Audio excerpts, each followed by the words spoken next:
Unlocking English. Grasping the passive voice. Hello, language enthusiasts. Today, we're going to dive deep into the fascinating world of English grammar and unravel one of its most essential components, the passive voice. Whether you're mastering English for work, academics, or simply personal enrichment, understanding the passive voice can tremendously enhance your communication skills. When we speak or write, we often focus on the action and the doer of the action. In grammar, this is commonly known as the active voice. But what if we want to shift our focus to the receiver of the action?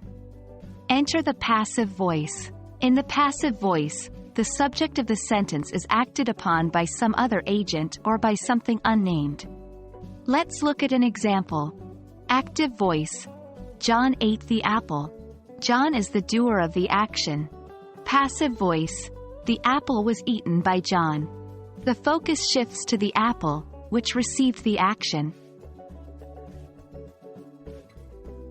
You might be wondering, why use the passive voice when active sentences are simpler and more straightforward? There are actually a few good reasons. 1. Focus. The passive voice allows us to shift the focus from the doer of the action to the receiver of the action.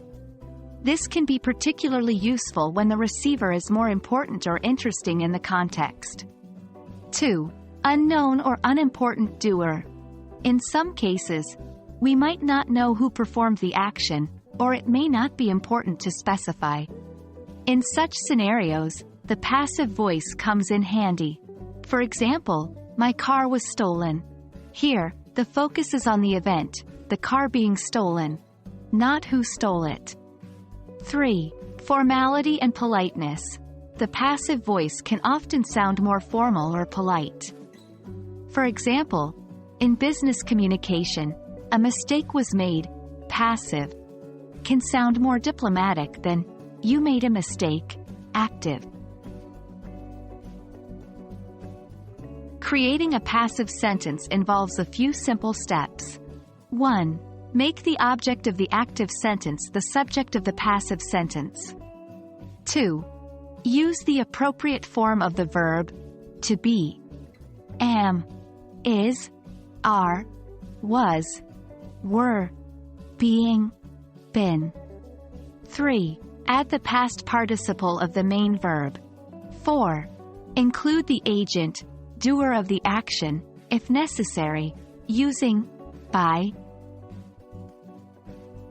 Example. Active. The cat chases the mouse. Passive. The mouse is chased by the cat.